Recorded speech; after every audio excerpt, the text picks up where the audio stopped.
It's Dagok time na! So, anong gagawin? Let's read it! Over naman sa reading. Hi, Gators! Ayan, grabe. Episode 13 na pala tayo ngayon. Tama. O, diba? Panis. Oh. So, ngayon wag na natin patagalin pa kasi sige ang reklamo nyo. Alam nyo talaga, kayo lang yung... Kayo na mag-read dito! Visit! DJ Mod, roll the TV rec. Syempre dahil madami na naman akong dadaldalin, syempre dumako na tayo sa ating first story. Ang ating category ng first story natin is horror / kulba / may tearjerker daw. Pero naman, alam mo talaga sila na yung mixed emotions eh. Over! So yan, ang kanyang titulo is Ang Lalaking Walang Pesang or Ang Lalaking Walang Mukha. Ang ganda ko ngayon na, in fairness naman no.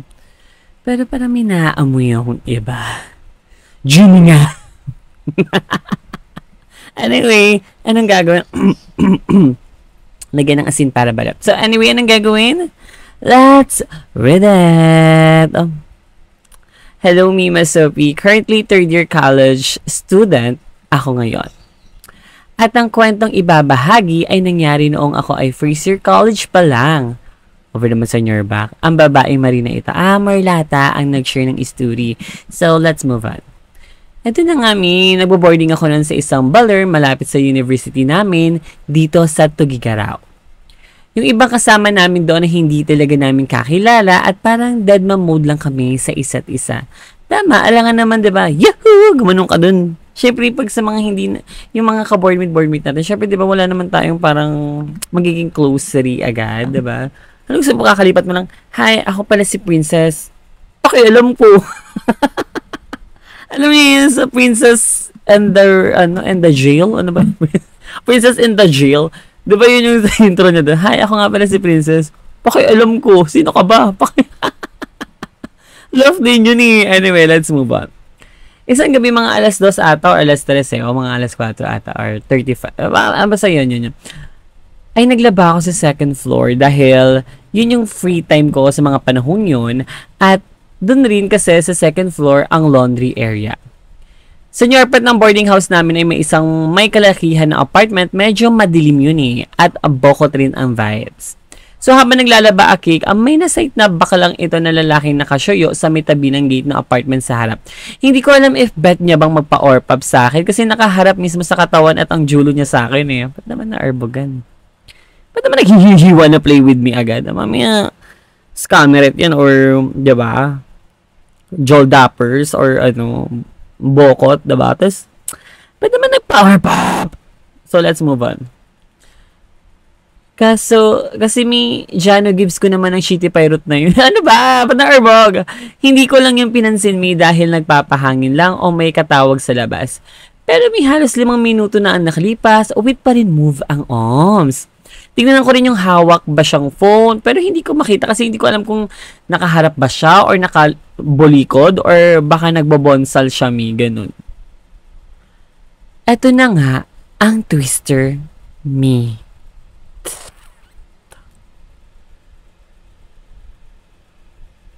Ito na yung twister. Okay. DJ Mod! Wait lang. Dahil brave ang baby girl na ito, nilabas ko ang ulo ko sa malaking bintana namin para makita ng maayos at maliwanag ang lalaki. Kitang-kita ko na maitim siya na parang may grasa sa kintab ng balat. Over naman sa Skincare by Bello and Uy, ba't naman nag-ads? So, let's move on. At diba, Miha, kaya pala hindi ko malaman kung nakaharap ba siya o hindi kasi pagtingin ko sa bandang ulo niya, wala siyang pesang. Wala siyang mukha. Takot ako! Yung yan! Miha Milaw! Sa mga panahon yun, hindi ako nagpadala sa takot at kinalma ko na lang sarili ko hanggang matapos sa paglalaba. Napatugtog rin ako ng mga praise song sa oras na yan at iniisip na baka guni-guni lang ang nangyari pero ito na ulit ang isa pang twister. Alas 2, isang linggo ang nakalipas habang kumakain kami sa dining area, nakasabay namin yung isang boarder na nagkakwentuhan habang ako ay nakikinig ng palihim sa mga MMK nila sa buhay. Cover naman kay Chara Santos, Ewan ko sa'yo. Sino ba yung si tita? Hi, tita. So, ito na. Narinig ko ang kwento. Yuhu! Ang kwento ng babae na may nakita raw siyang OMS na maitim rin at makintab yung balat. At wala rin ang mukha. Nung first week pa lang nila dito. Pero ang mas nakakagimbal ay dito mismo sa boarding house siya nakikita ha. Habang nagre-review daw siya noon dito sa baba ay may lalaki raw na nakadungaw sa kanya sa may hagdan na walang pesang, walang mukha. Pero hindi halatado raw na nakatitig do sa kanya. Kaya sa panahong yun ay kumbinsido na ako na totoo yung nakikita ko. Pero hindi pa siya nagtatapos ng lahat ni. Over naman sa twister. Namin twist, 3 twist. Alam mo talaga siya na yung kakabakaba. Sobrang luma na no? Kakabakaba. So ito na nga ang twister naman. 3:00 nang maikwento naman ng karanasan namin sa board baits. Doon namin nalaman mula sa isang matagal na boarder din dito sa boarding namin ang kwentong hindi namin inaasahan. May nauod raw pala isang student sa apartment sa harap ng boarding house namin dahil nagpakashock matay itik, nag-suicide irk. Ang balita raw ay engineering student siya at may nabagsak daw na isang subject kaya siya na-depresa. Uy, tumataas yung balahibo ko. Legit na naman. Ayoko na mga nyuisa. Takot ako. May bukod sa takot, awa ang naramdaman ko sa mga oras na yun. Hindi niya siguro nakayanan ng pressure kaya mas pinili niyang tapusin ang lahat sa mga oras na yun. Kaya sa mga kaibigan natin, bet ko rin isay na sana kamustahin rin natin yung mga kaibigan natin at magbigay ng konting suporta at pag-iintindi sa kanila. Lalo na sa mga kagaya kong college student na pressured at minsan nababurnout sa ACADS. Yun ang story ko, hindi na natin ulit, di na naman ulit nagpapakita yung lalaki matapos yon. Salamat sa pagbabasa at killer spell naman dyan. Hihi! Yes, kailangan alam natin na marunong tayo mga musa sa mga friendships natin, kung okay pa ba sila and everything nice. Kasi yun lang din yung makaka-help sa kanila. Ako nga namujay na naman. Pagod. Pero, ayun, basta may natarat lang, okay na lahat Yun pa na yung vitamins. Ba't naman herbal to? Di ba horror to? Anyway, basta yun, makinig tayo lagi sa mga story ng mga friends natin. Kamustahin din natin sila, diba? Like, friends, family, and everything nice. Para alam nila na may kadami sila. So, I think, that's my 2 cents. Favorite ko, that's my 2 cents. Anyway, thank you so much mga pagsending ng iyong story. So, dumako na tayo sa next story. Thank you so much, DJ Mal. Ayan, next story na tayo mga e-geaters. Ang next story natin, ang category natin ay ASCII-L. Wait lang. Lagyan mo ng asin para ba? ASCII-Delubyo/Traumatizo! Bakit kaya? Ang kanyang titulo dito is Yakap sa Dilim. So, anong gagawin? Let's read it! Hello, Mima Sophie and mga e-geaters. Tawagin nyo na ako sa pangalang Jane. Over mo sa stage name. Ano, ikaw ba si Namo Jane? Namo Jane? Tapos gagano ka. Jane? Father! Wala, ano nangyari? Father, check nyo nga, Father. Jujunahan ko na kayo. This is not once, ha? Gusto nyo lumod pa ako sa harapan nyo. Sige, lumod ka dyan. Or papi mo. Dahil nga hanggang ngayon, by Kyla, ay traumatized pa rin ako. Wala akong mga ipapakita ang proof of purchase dahil paano? Over mo sa thesis defense. Kala mo talaga siya na yung magiging best thesis sa taong henerasyon nito. Sa taong so, simulan ko na nga. Mag 2 or 3 years ago na ito, Mima, ha? Nagkaroon ng small banding yung relatives ko. Kala mo talaga hindi nagsisiraan, no? Pero yeah, marami talaga nagsisiraan sa pamilya, Ret. Pero hayaan na lang natin siya kasi very competitive talaga sa ibang mga pamilya. Yung parang gusto nila sila yung umangat. Parang ganun, may mga competitions din talaga Pero kami, pamilya namin, Namo Jane, walang pake. Bahala kayo sa buhay nyo. So anyway, let's move on. Fast forward, gabi na at voluntary exit na nga sa nyohay namin maliban sa isang family friend na babae na nakikitulog dahil enga at mauwi na siya. May pagkakabodik kasi yun, Mi, eh. Palagi naglalahong parang bula at susulpot kung kailan niya gusto. Kala mo talaga siya yung tatay ko. Bakit? Iniwan na po G mo? Ay, kapag giniwan ka na po G mo, ayoko mag-nyulfo. Ayoko ng mga tulforet. Anyway, i-report mo dito. I-share your dagok mo yan. Tapos, hahanapin natin yung puji mo. Anyway, let's move on. FYI lang, Mima, ha? Ako lang, yung family, friend, at grandparents ko ang housemate that night. Sa akin, pinatabi yung fam friend at sa sala kami natulog. Lights off na nga, Mi. Pero itong katabi ko, kalabit ng kalabit. Kinukulit niya kasi natulungan niyang makatakas, ganyan. Over naman sa prison. Kasi nga, di ba siya yung pasaway? Siya yung pasaway, so gusto niya parang maglava walk. Na, weird naman ka naman talaga, siya nang inaabangan ng sa labas eh. Okay. Kala mo talaga may mga funny siya sa labas, so let's move on. Namoji na talaga siya, Mima, dati pa. Pinipilit ko lang siyang pakisamahan. Like, intindihin at kausapin na wag na niyang gawin dahil once na umalis siya, alam kong magyonyodik na naman siya at ako pa yung masisisi dahil hinayaan or tinulungan ko siya. Oh, so sad.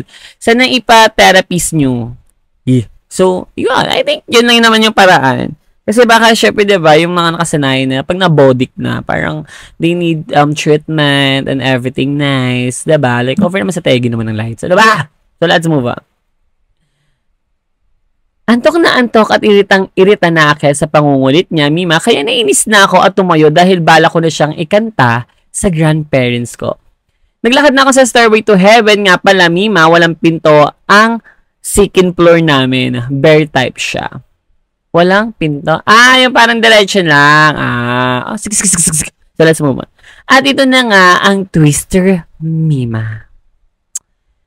Dashemal Jalden. Favorite ko talaga itong post ngayon. Ba't is Danila? Parang bet ko ipadila ang ni Pilar. Uy, super crush ko talaga si Alden. Sana ko narinig to ni Alden or nakikinig siya sa Dagok Time. Super crush kita, Alden. Super, super duper. Sana mahalin mo naman ako. Ba't nag-wish? So, let's move on. At ito na nga ang twister, Mima. May nakarating ako sa tuktok ay nakita ko ang aking lolo at lola. Nakahiga ang lola ko ay naka-nyukaka siya. Naka-display ang bujay na niya at nasa gitna nun ng lolo ko. Ano nangyari? Nagnyanyarurot? At minumukbang at kinakalikot niya si lola. Wey! Totoo ba ito mo? Kailangan namin ng picture ka. Ano picture ka niya? Wait lang, parang Bagansya mode daw. Ayoko na bagansya mode dito. Oh my God. Siguro pag, ano site mo? Nabuksan mo daw yung lights, no? Okay, bagansya mode. Lolo? Ano pa ginagawa nyo? Hindi po, may nahanap lang ako kasi parang naiwan yung sing-sing dito. Wala nahanap naman yung sing-sing sa bujayna. Bakit po nakatiwang-wang? Low. Close niya. Uy, ayoko na pagkansya mo din, oh. Okay, let's move on. Bastos ba? Bastos, so let's move on. Kahit lights off, Mima, kitang-kita ko sila sa taranta ko, ha. Nagkunwari akong nangangapa sa dilim. So, yan, pag bulag na. So, ito na nga, let's move on. Nangangapa daw siya sa dilim at matagalang hinanap ang switch ng ilaw kahit knows ko naman kung nasaan. Inantay ko talagang makapagbihis sila after nila makapagbalat kayo ay binuksan ko ng ilaw at pare-paras kami nag-act like nothing happened. Sinabi ko na lang, si Ote gusto umalis at bumaba na agad ako. Grabe ang trauma ko. Feeling ko ngayon masusuka pa. Masusuka pa rin ako. Gusto ko na maging uod tuwing naaalala ko. Tama na kayong kilikili ko. Nakakamuya. Pag nasa ito yung lola red mo, tsaka lola red mo. Ba't naman kasi nagnyanyarulat? Tsaka wala kasing door yung second floor nga nila. Parang diretso lang. Ba't kasi di narinig yung yapak? Yung yapbagbay ng hagdan? Pag ako yung, lola, wala pa ako nakita. Anyway, ang funny lang. Okay, wala naman akong pwedeng i-motivate dito or what. Bakit? Ano? SKL nga lang, diba? Anyway, let's move on sa awi. Let's move on to our third story. So, this is our third story. Sana hindi ako matay. Pero parang feeling ko natatai ako eh. Teka lang. Parang, basta naligo ata ako nun. Tumahay ata ako nun. Or parang na... So, okay naman na, boy pala dapat. Baka mandiri kayo. Anyway, sanay naman kayo dyan sa akin. So, let's move on. So, this story is, category is a libido / kulaba story. So, it's a mix of kulaba and libido. It's good story and funny story. So, ang kanyang titulo is Basta Grab, May Magagrab. Ano kaya to? So, anong gagawin? Let's read it. Hi, Mother Sophie. Lagi kitang nafe-fishball sa live mo sa TikTok. Kaya naman, na-chismis ako. Bakit hindi ko naman i-share ang aking dagok? Let's move on kasi nga may umiksena at maungulangot na lang ako. Charot. Ito na nga. So, bakit hindi ko naman i-share ang dagok time ko? Kasi naman, ako na lang lagi ang palaging Girl Scout na nakikinig. This time, ang live chick ako naman ng ating i-blind item natin. So, let's move on. Gusto ko yan! So, let's move on. Di ba, siguro let's move on mo. Nakita itong si Boy sa Niender. Napaswipe right ako kasi facial department pa lang, panalong-panalo siya. Paano ba naman kasi picture pa lang halatang kaching-kaching na ako sa maraming pera. So, ayun na nga, nagpa-swipe right din siya sa kagandahan na dala ko, kaya nag-first move siya at nag-reply naman ako agad-agad. Actually, marami akong kausap na otoko, di nakilala ko sa Tinderness, pero siya talaga ang gusto kong ma-meet kasi ba naman, masyado siyang mabait at religyoso. Diyos ko, baka masubo. Wag kang ganito, tito kasi! Ba't naman excited sumubo agad? So, ayun. Strata yung nag-send. Yung nag-send sa atin is Merlat. So, siguro na kami sa meet-up, ginawa ko ng rebulto ang ganap. Kasi naman from Cavite siya. Tapos sinundo pa ako sa Mandalubonga? Mandaluyong? Diyos ko, lakas maka-boy pick-up, diba? Over naman sa effort. Tapos nag-date kami sa MOA. Nanonood kami ng Moana sa IMAX kasi kaka-release lang ng that time. Uy, sabi tayo, nakanood din kami ng bawa ni Lalabs. Namojoy na naman siya. Wala lang siya. Kaya wala akong ginastos kahit ni piso. Wala nga akong dalang wallet kasi nga siya gumagastos lahat. You're a true queen. Charata. Anyway, ayaw mo siya, diba? Kasi bet kanyang bet niya magpakitang gilas sa'yo. Anyway, 3 years older siya sa akin, so may work na siya. IT, pero baby boy talaga atake niya, ma. So, ito na nga, balik na tayo sa sinihan. Doon kami umapo sa pinakataas kasi walang masyadong buo. Syempre, nagsuggest, PS, nakailang meet-up na kami, pero syempre, lahat yun, puro good condition lahat. That's why I decided to do this. Sinihan na kasi naniniwala ko sa kasabihang, shitty pirate na, magiging bato pa ba? Grabe yung mga motto nyo. Talagang ini-in-mind yun. Anong ini-in-mind? Talagang sinasa puso nyo. Kasi kailangan yan eh. Kasi kahit ako parang magsisisi ako bandang dulo. Parang pag nabumili ako ng mga gamit. Tapos so, pag uwi ko, nagsisisi ako. Ayoko mangyari yon. Kaya, shitty pirate na, magiging bato pa ba? So, let's move on. Nagsimula na nga ang movie, ay okay naman kasi bigla siyang nagsabi na kada may makikita kang dagat sa movie na to, ikikiss mo ako. Over naman. Over naman sa games. Kala mo talaga sila na yung magiging host ng game ka na ba eh. But may maraming dagat dun sa Moana, diba? E di pala kiss kayo dun. Pagka yung binagansya mode ko dyan join talaga. Siyempre, as babaeng palaban, tumango lang ako, una smack-smack lang, yung parang hanggang sa nag-lip to lelep na kami. Ang kaso lang, may soft lang siya humalik at hindi siya pang malalang nyelpiret or lip to lelap. Kaya parang habang may nakita akong tubig, ginajalikan ko lang siya hanggang maubos na ang hiningan niya sa kalagitnaan ng lip to lelap, ay napapagalaw ang aking kamay, umabot na sa nitty pirate niya. Shit, ama! Umaerlag talaga at malakesta siya. In fairness, gusto ko yan. O siya naglagay nun gusto ko yan. At ito na nga. Huy, sa sinirat kayo talaga. Grabe kayo talagang pambata pa talaga yung mga movie ret na pinapanood nyo. Dapat doon kayo sa sa recto yung parang malagkit kong katas. Yung mga gano'n. Yung mga gano'n nyo yung watch nyo, hindi, muwa ng girin mo ko. Hindi na kasi! Baka yun yung bat nyo Ano? So, let's move on. At ito na nga, binuksan niya ang zippereta niya. Grabe. So, ako dahil first time ko pa lang siya hinimas-himas ko lang ang kanilang ngiti pirate. Hanggang ito ay pabukol ng pabukol. Parang galit na galit. Ano ba? Dako na So, ayun, biniting ko muna siya. Palapag namin ng sinihan, sabi niya sa akin, magsi-CR lang siya. Tapos pagbalik niya, nakita kong may sugat ang labi niya. Grabe naman akong numidtulelap. Over naman sa kagat, kala mo talaga. Moch, ano yun? Chewing gum na yung labesa. Parang kilala ko tong OMS Hoy, parang kilala ko tong OMS. Over. Charot. So, ito na. Fast forward. After date namin, hinatid din ako sa bahay. Syempre, gumamit kami ng Grab. At ito na nga ang nangyaring hindi nyo maaasahan. Twister to. Syempre, panggap akong tulog-tulugan. Slipasil ako. Hanggang siya naman ay pinapat ang ulo ko. Madilim naman ay siguro busy ang driver kaya I decided na himasin ko ulit ang ngiti pirate niya at ate ko tumigas agad. Yung dumapa ka sa kanya parang yabang naman. But, sige naman ang outdoor nyo. Ano nyar fan via Grab satellite? So let's move on. At ayun na nga, syempre, ate, di ko papalampasin pina-open ko sa pants niya. At agad-agad kong inorpap. Isipin nyo MOA to Mandaluyong biyahe namin. So, Grab, sinakyan namin. Sinimulan ko itong Ihanja Beret hanggang Magallanes at sinunod ko ang Orpap nung nasa Ayala hanggang Boni at Ote.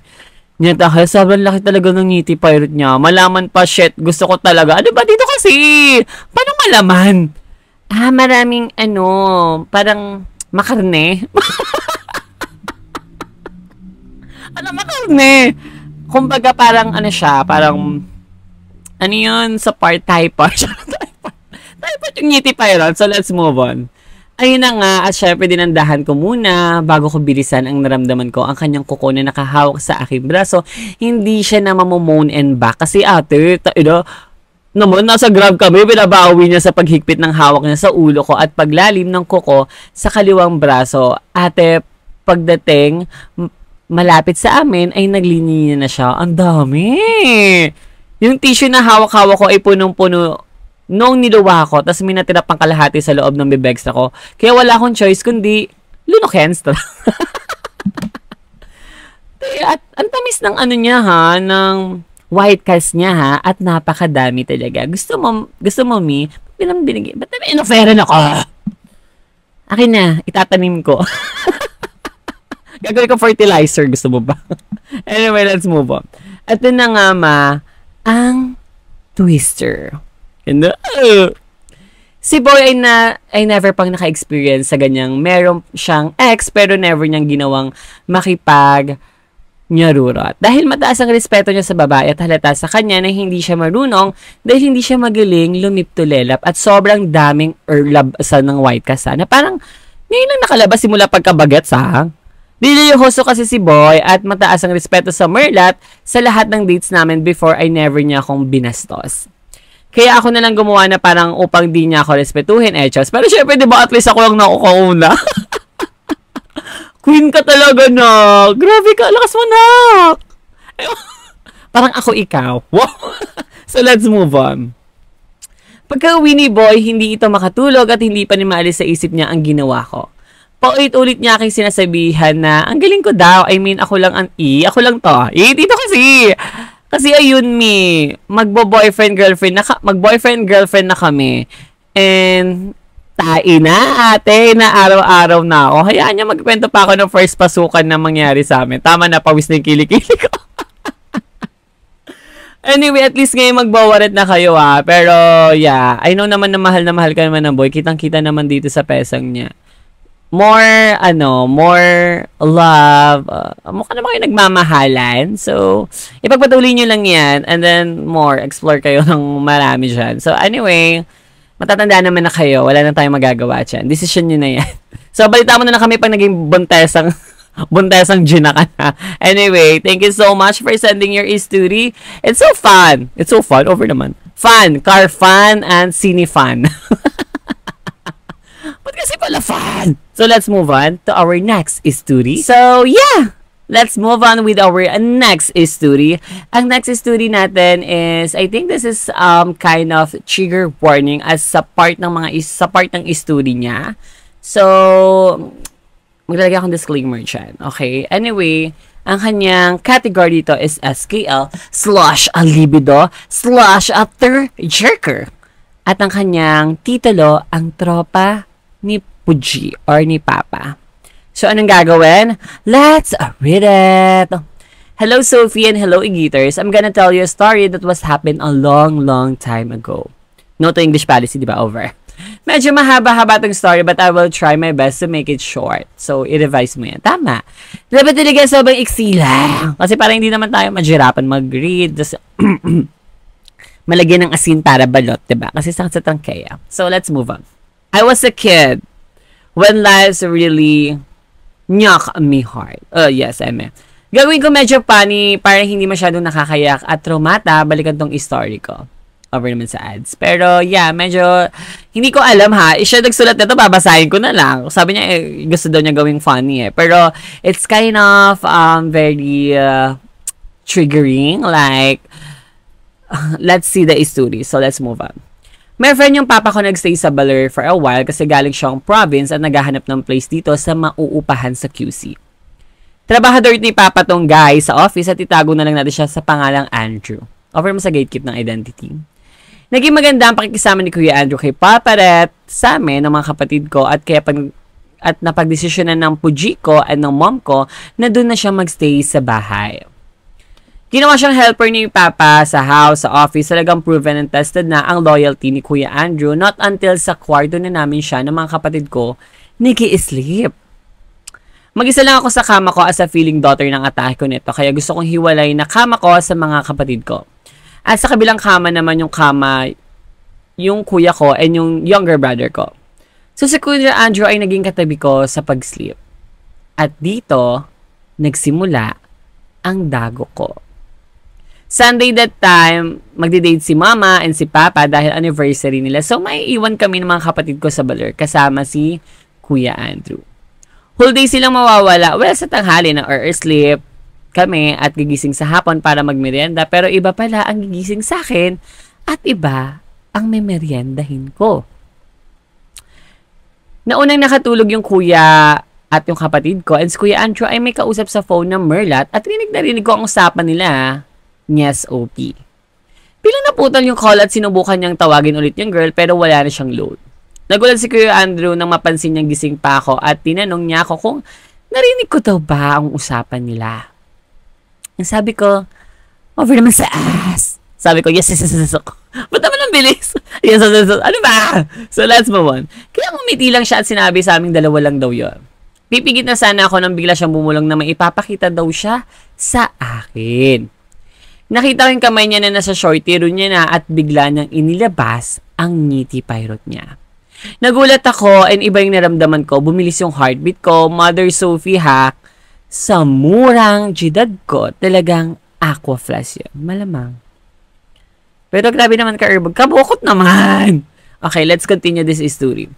Sinabi niya sa akin na hawakan ko daw and sobrang ginit ng ngiti pirate niya at dun niya ako tinuruang nyukulin siya. Wala akong nagawa nun at some point na gustuhan ko siya hanggang sa iba na ang pinapagawa niya sa akin at pinapa-orpap na niya na that moment na wala akong nagawa kundi sundin lang siya. Medyo naiyak ako neto pero hindi ko alam gagawin ko. Nung nakita niya na paiyak na ako ay hinalikan niya ako nun at sinabi niya na gagawin ko rin daw yun paglaki ko kaya tuturuan niya na daw ako. Pakulong niya yan? Tingnan nga natin kung sinabi niya kung sinumbong niya dito. So, let's move on with the story. Nagnyukol lang siya habang nililip-tulelap ako hanggang sa ma-achieve niya ang lanin niya. Nakita ko na may lumabas na white cast at ang dami ma. Nakilos ako nung kasi nagjubalso siya at pinunas niya yung shirt niya sa buong dibdeban niya. After niya, ikinis niya lang ako at sabi niya na secret lang daw namin.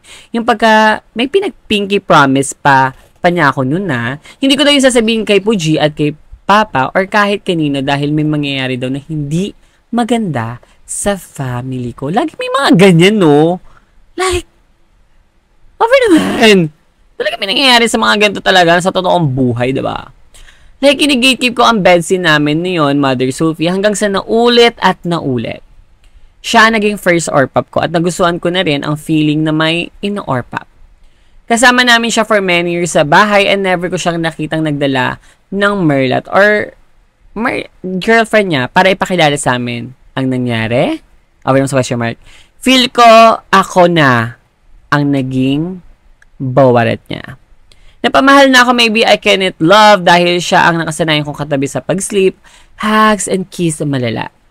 Para kami magbawa sa kamera kapag naalala ko, kapag tulog ng mga kapatid ko sa tanghali or sa gabi, pag ino-ORPAP ko siya at lahat ng tinuro niya ay ginagawa ko.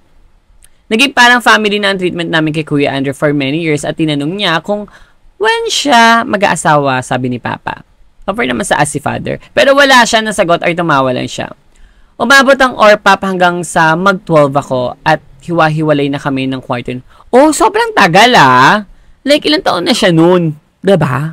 Like, bagets na ka pa, tapos ngayon 12, kineme.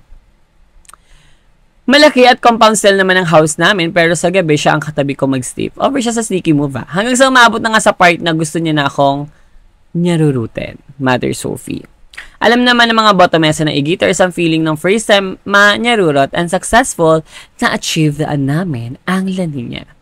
Nilagnat nga lang ako at akala ko matatawag na si mama ng fairy godmother o isusugod na ako sa hospital dahil mag 3 days na ang lagnat ko. Pero Kuya Andrew doesn't stop there eh. Nung gumaling ako ng tuloy-tuloy lang ang lahat hanggang sa nabitaan namin na nauod ang father ni Kuya Andrew at need niya nang umuwi sa probinsya nun. Lagyan ng asintada balot. Grabe yung pagiging crying lady ko sa pagkamiss ko sa Nitty Pirate niya at sa mga gabing wala akong katabi. Naging major habit na namin ang nyarurot scene. Umabot ng ilang taon at wala kaming nabalitaan kay Kuya Andrew or siguro wala lang sinasabi si Papa sa amin. I know it was wrong, Mother Sophie, and I could blame myself kasi alam kong ginusto ko rin siya pero yung pag-take advantage sa akin at pananakot niya na may gagawin siyang masama sa family ko was faded. 2 years ago and 14 na ako noon, ganap na Tranella na ako. At over na ako sa transition when I suddenly heard sa bad news na uod na daw si Kuya Andrew. Nalunod daw siya sa falls and yung falls daw na pinagpaliguan is may mga itim na salamangka or bad entity. Kaya ang sabi ng mga taga doon, ginet daw ang soul niya at inalay sa Mother Nature.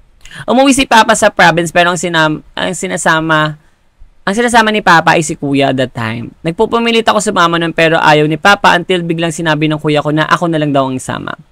Napatingin lang ako sa kuya ko noon at dadma lang siya. Umuwi kami sa province si Kuya Andrew at nakita ko siya sa coffin niya na uod na siya pero super pigil ako ng iyak noon. At nalaman namin na nakapag-asawa na pala siya doon at may 1-year-old na siyang bunaks. Fast forward, nakauwi na kami ni Papa galing sa province ni Kuya Andrew after malibing. Pagpasok ko sa kwarto ay kumatok agad ang kuya ko at kakausapin niya raw ako. Binuksan ko ang pinto at sinabi niya sa akin, kamusta raw ako? Over naman sa sabi ko. Ba't alam na kuya mo? Charot. I said, I'm okay. Pero nagulat ako sa mga sinabi niya na, I know everything. Ito ba si balahibo ko Alam pala ng kapatid niya. About Kuya Andrew at sa mga ginagawa niyo. Napastop na lang ako noon, hindi ko alam sasagot ko sa kanya, pero ngumiti lang siya sa akin sinabing, it's fine. You're safe with me. At niyakap niya lang ako hanggang sa umiyak na ako. All this time, alam pala ng kuya ko ang nangyayari sa amin ni Kuya Andrew. Akala ko magaling ako sa pag-gatekeep kasi power ingat kami at super quiet place lang kami. Lagi sa nyarurot. So, yun lang, Mami Sophie. OMG, tama na kayong kilikili ko. I'm good now. I'm doing all right. Love sa mga story na napapakinggan ko. Grabe no, like they taking advantage. That pinapakulong na yan Diba? Like, over naman sa Urbog. Pero, kaya na-manipulate yung batang siya, na, ayun, na, ganun pala yung feel. Siguro isa din yan sa mga reasons kung bakit kaya nagiging parang keke sila. I think it's may possibility, pero hindi ko sure Pero, some of the stories din na nababasa ko, parang, na abuse sila. Tapos, parang yun, nagiging keki sila or something na nagkakaroon ng iba sa identity na nila. So, I think it's a possibility. Now, I know that you're okay na and friend ko yung nag-send neto. So, thank you so much for sending your story. Kaya, this is not onsa. And, halata naman na okay na siya. And I'm really happy na you're good na. So, grabe. Sana may lecture tayo na matutunan sa mga gitong story. Kaya, please, kahit sa mga, alam niyo sa mga kayo, pag may mga bunaks kayo or everything nice, turuan niyo na sila na parang it's a private parts nila, they need to magsabi, ganon. Turuan niyo na yung mga kids niyo para they know na bawal po yan, na mag-no sila, and then maging open sila sa inyo, 'di ba? Yung as a parents, kailangan talaga turuan nyo na rin sila ng maaga para alam nila na how important yung kanilang mga, yung self nila, yung kanilang mga, yung alam nyo na, diba? Anyway, thank you so much for sending your story. So, yeah, let's move on with our last story. So, let's move on with our last story for episode 13. So, ang kanyang category dito is Libidorch / Kulaba / SKL / Komedya. Tari naman may komedya pang inada. So, ang kanyang titulo is The Black Cinema. So, anong gagawin? Let's read it! Hello, Madam Sophie, aka Willard, Sophie and Co, and sa mga igiters. SKL ko lang yung mga naganap last week na nagpakuluba ng malala sa keki na to. At ito na nga. Ang mga keki ay nagkayaan na mag-watching television ng horror, Nicola, fast forward. Tinala kami ng isang naming friend na keki sa isang cinema na medyo unusual. Kasi over naman sa pagkakulba ng pala Cesaro na to.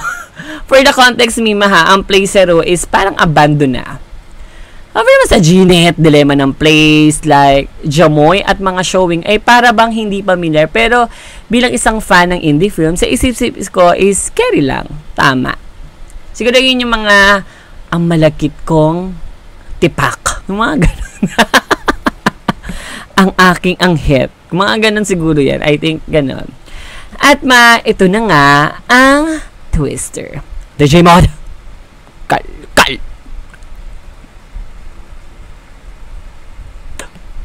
Ilang minutes yun. Medyo mahaba-haba yun. Hindi pala Nico lang aming iwa-watching television at nakulba ang mga keki sa aming na-site. Isa pala itong pugad ng Orpapan. Puno ng mga maondang keki at mga istadang nagjajanap ng oorpap at oorpapin niya oorpapin na ngiti pairot. Wala na magawa mga keki kundi umakyat at magjanap ng jujupuan kasi ngiti pairot na yan eh. Magiging stone pa ba? Parang ibong adar na. So ito, pero grabe naman kasi yung kaganapan. Dahil may mga nangangalabit na parang gusto kaming tanungin ng hihihihi, wanna play with me? Na napapasagot sa amin ng kuna diba? Over naman sa ass. Ano kasi in-invite? So ayan, jikot-jikot ang mga keki nang biglang naming napansin na parang hindi na sumunod ang isa naming Fanny rep. E di Finding Nemo ang mga keki ha, at hindi naman talaga siya ma-find. Hindi namin siya mahanap. Over naman sa Invisible, over naman sa grabe naman. Kala mo talaga sila na yung reunion eh. So let's move on.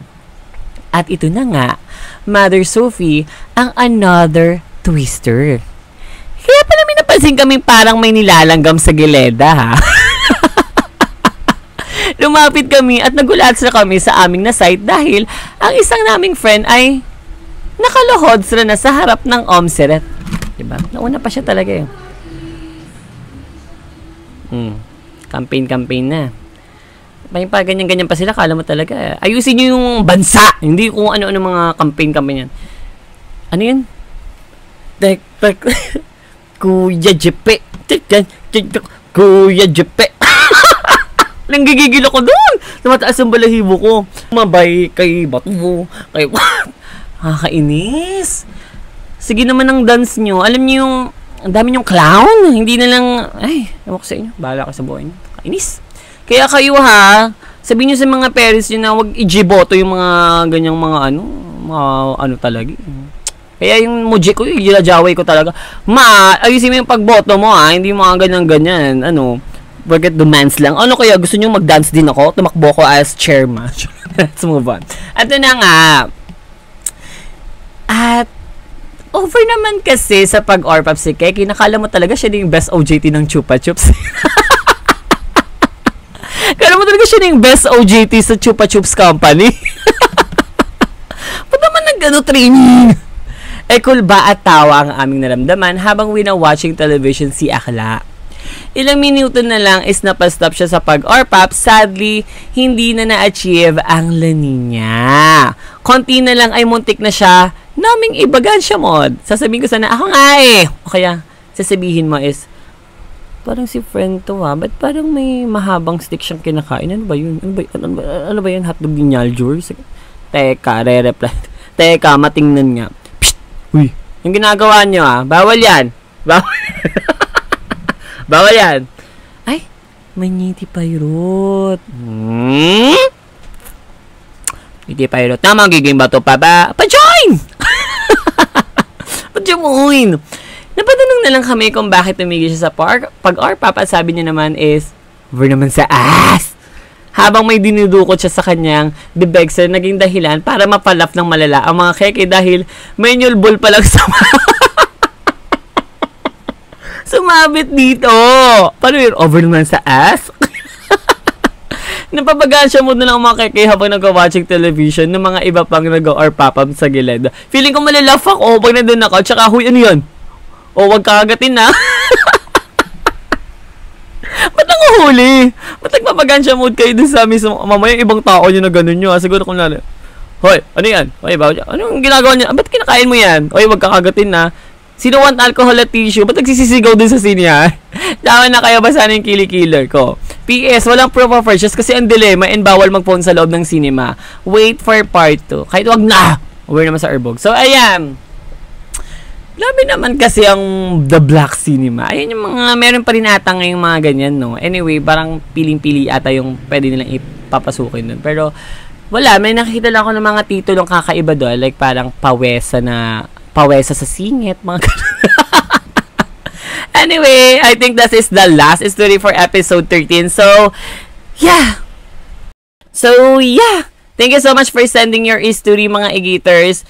Grabe, ayan yung exclusive story natin na hindi ko pa nire-read sa TikTok Satellite. So, every episode na natin is ganun na. Mamimili na ako for every Notify and TikTok Satellite. And if okay naman siya i-read sa TikTok Satellite, wala namang problema kasi nakaka-laugh or everything nice. Anyway, that's all. Thank you so much, mga Igaters, sa send mga story and of course sa pakikinig dito sa Notify Satellite. Please make me number Barbie top ulit. Parang away. Gusto nyo lumod pa ako sa harapan nyo So anyway, ayun lang. Thank you so much, mga Igaters. Don't forget to follow and like my Notify Satellite. And also, i-share nyo na rin sa social media nyo para ipagkalat nyo na dito sa Dagok Time is we love all everything nice. So yeah, I think that's all. Thank you so much, mga Igaters. Love ya! Magkano ba yung brace ko? Tricky na lang. So, basta kayo na lang mag-change na. Lagyan ng asin para balot. Andito kasi yung friend ko pala laugh. So, basta kayo na namang change rubber kasi katipid talaga. Para tipid. Kasi kailangan natin magtipid ngayon dahil sobrang mahal naman ng mga bentahan. Dahil nga, binoto nyo yan Alangan naman may gagawa. Ewan ko sa inyo. Ayusin nyo naman kasi. Pagod na ako sa Pilipinas Ayusin nyo na. Ito na yung pagkakataon natin na mapapaganda. Ang Pilipinas. Maganda na ako, yes, oo. Alam naman natin. Naman, Jane! Lagyan ko ng ginis sa mix para malinaw naman. So, yeah. That's all. Tama na. Oh my God, yung kilikili ko. So, bye, killers! Love ya!